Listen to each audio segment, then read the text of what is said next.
Puno siya ng yan.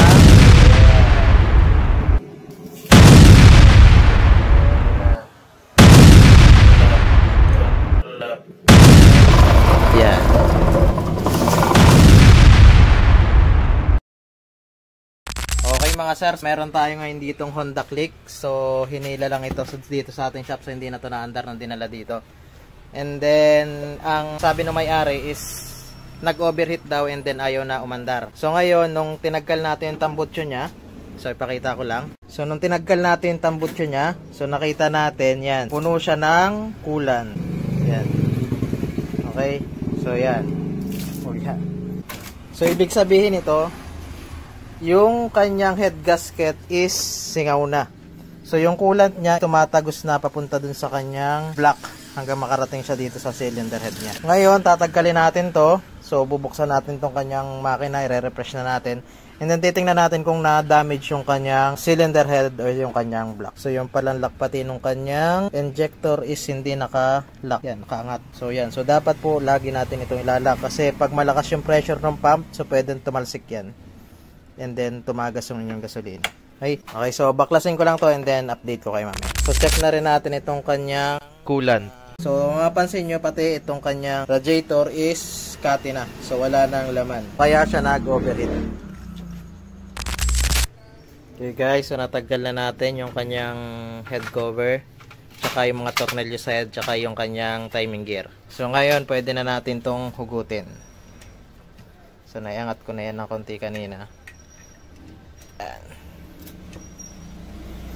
So, tingnan natin kung anong makikita natin sa loob. Medyo maganit. Yan.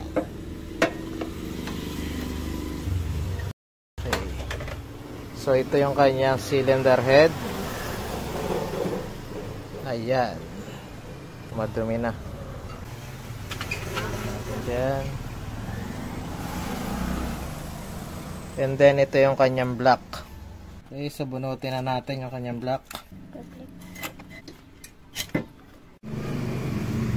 Okay guys, so ito na yung kanyang cylinder head. So yan, so makikita nyo natuklap-tuklap na yung kanyang chrome. Yan. So yan.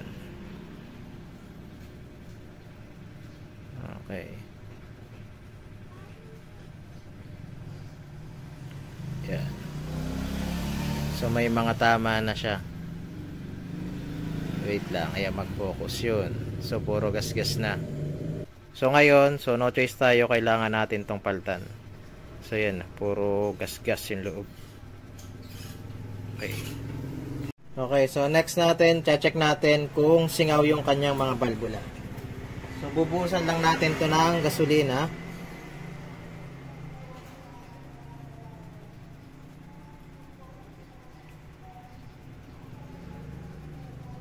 Ayan. So mapapansin nyo, tumutulo na siya dito sa kanyang intake. Tsaka naubos na siya dyan. Yan. Okay mga sir, so update. So nataggalan natin yung mga internals ng kanyang head.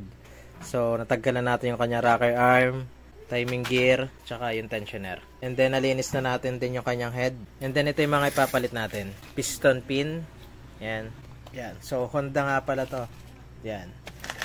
So pinapili natin si sir, yung may-ari nito. So gusto niya mga genuine parts yung gagamitin natin. So kaya puro Honda yung gagamitin natin ngayon. Piston, so Honda rin yan. Valve seal, papalitan na rin natin. Yan, kasi nag-ano tayo nito. So sayang naman yung buklat natin itong head niya kung hindi pa natin papalitan yung kanyang valve seal, kasi pag katagalan naglilik din yan. So doon nagsisimula yung usok ng motor. Okay, so papalitan na rin natin yan. So syempre, so para iwas tagas ng langis at ng coolant, so papalitan na rin natin yan ng head tsaka base gasket. Okay, so ito yung mismong block nya. So Honda. Yan, so chrome. Okay mga sir, so nailagay na natin yung kanyang bagong block tsaka piston. Yan. So sasalpak na lang natin na kasunod yung head nito. Okay, so next natin yung head naman.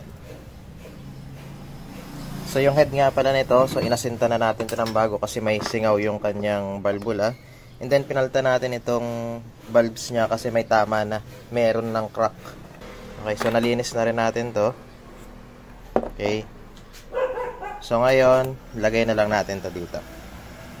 Okay mga sir, so naikabit na natin yung kanyang throttle body, tsaka yung mga sensors niya. And then kabit na rin natin yung kanyang head. So nai-timing na rin natin yan. And then itong kanyang water pump, tinanggal natin yung thermostat kasi tinesting natin. So hindi na bumubuka yung kanyang thermostat, kaya siya lagi nag-overheat. Ito yung dahilan kung bakit siya laging nag-overheat. Yung thermostat niya is hindi na bumubuka. Yan. Pero ginawa na natin ito ng paraan, so binaypass na natin. Makikita nyo nakaangat na yun. Yung parang piston na yun sa loob. So pwede na natin ulit itong ibalik. Okay, so update ulit. So nabuo na natin yung kanyang makina. So nakakabit na rin lahat ng sensors. And then may coolant na rin, nasalina na natin.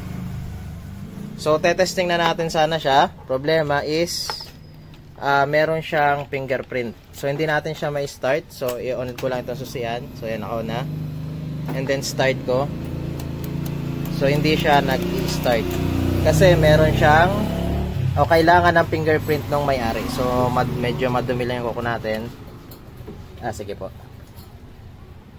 Yan. So pag pinindot natin yan, so hindi nare-recognize yung ating fingerprint kasi hindi naman yung fingerprint natin ang naka-register dyan.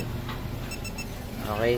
So ngayon gagawin natin dito, so ibabypass muna natin yan. So nagpaalam naman tayo sa may-ari na ibabypass ko muna. So para matesting natin itong kanyang motor. Ano na rin yan, share ko na rin para dun sa mga masisiraan ng fingerprint kasi hindi naman yan panghabang buhay yung nanaga na yan. Electronics din yan. So may nasisira at nasisira rin yan. So para dun sa masisiraan ng fingerprint, so ganito lang, i-share ko na rin po yung gagawin ko para at least may idea kayo, masiraan man kayo sa daan. So hindi kayo basta-basta alam ninyo yung inyong gagawin. Okay? So gagawin natin dyan, meron yan dito sa likod. So in-open ko na tong harap niya. Yan. So may wire yan dito sa likod. So sundan nyo lang yan. So pag nasundan nyo na yung wire nyan, so itong kay sir is nakaakyat dito yung wire. So ibig sabihin nandito yung module niya. So may makikita kayo dyang modules. And then may nakasulat sa likod nun na NC, NO, tsaka C. So yung C common, tapos yung NO normally open. So pag kukonikin nyo lang yung normally open tsaka yung common para ma-start ang motor. Okay? So ipakita ko sa inyo, so tagkalin ko lang itong cover nito. Okay? So ito yung sinasabi ko na module. So yan. So ito yung sinasabi ko na may normally open at normally close. So wala kayong makikita dito nakasulat sa wrap. Yung nakasulat yan is nandito sa likod. Yan. So yung nakasulat na COM, yun yung common. And then yung NO, so yun yung normally open. Tapos itong sa dulo is hindi nyo na yun, wala yung nakakonect na wire. So yan yung normally close. Okay? So ang pagkukonikin nyo dyan is itong common, yung COM, tsaka itong NO or normally open. So ang gagawin nyo lang, so on lang natin itong ignition switch. So yan, naka-on na yan. And then pagkukonikin na natin yung nasa likod. Okay. And then pwede nyo na to ipag-connect. So yung normally open tsaka normally close. So ginamitan na lang natin siya ng wire na pinulta natin tigkabilang dulo para mag-connect siya. And then pindutin nyo na ngayon yung start. Dito nga mami. Ayan. So gamit ito. So ito lang yung gamit natin. So na-start na natin. So ganun lang ang pag-bypass ng fingerprint.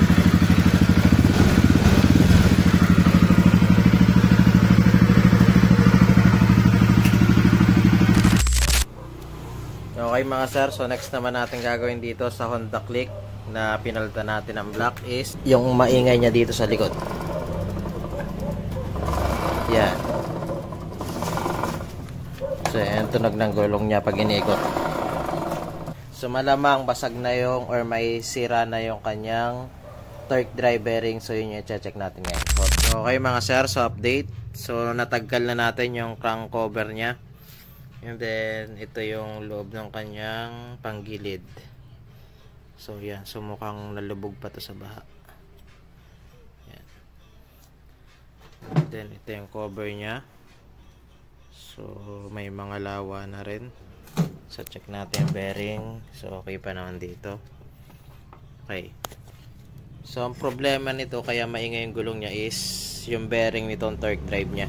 So kinabit muna natin tong kanyang torque drive, and then ikot natin yung kanyang gulong. Yan. So mapapansin nyo ang ingay nya.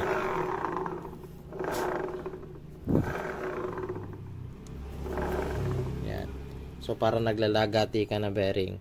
So ngayon paikutin ulit natin siya nang wala ito. Yan. So smooth na smooth yung kanyang tunog. Okay. So ibig sabihin ito nga yung may sira sa kanya. Okay. So kaya ito ngayon yung papalitan natin. Since napalitan na natin ito ng torque drive bearing, so testing natin kung mawawala na yung tunog niya. Yan.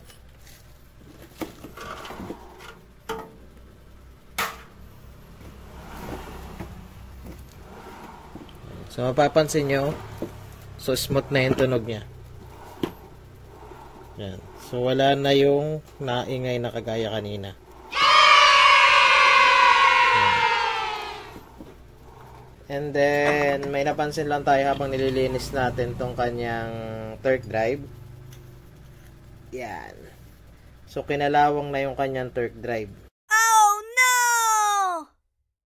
Ayan. So ibig sabihin matagal na tong na-stuck. Yung belt niya is bumakat na dun sa kalawang. Yan, sa belt yan. Yan. So hindi na natin to matagkal kasi medyo malalim na. So tinry natin siya liyahin. Pero may lalim na talaga yung kalawang niya. So yan. So malamang dahil sa katagalan ng pagka-stuck sa kanya, tinalawang na siya at bumakat na yung belt dyan. So, balik na lang natin to, and then update ko kayo mamaya pag nabuo na natin. Okay guys, so update. So, ayos na itong Honda Click na ginawa natin. So, testing na rin natin ito i-drive sa labas. So, okay naman. So, maganda na ulit yung kanyang batak. So, ready for pick up na ito nung may-ari. Okay, so yun lang, and thank you for watching.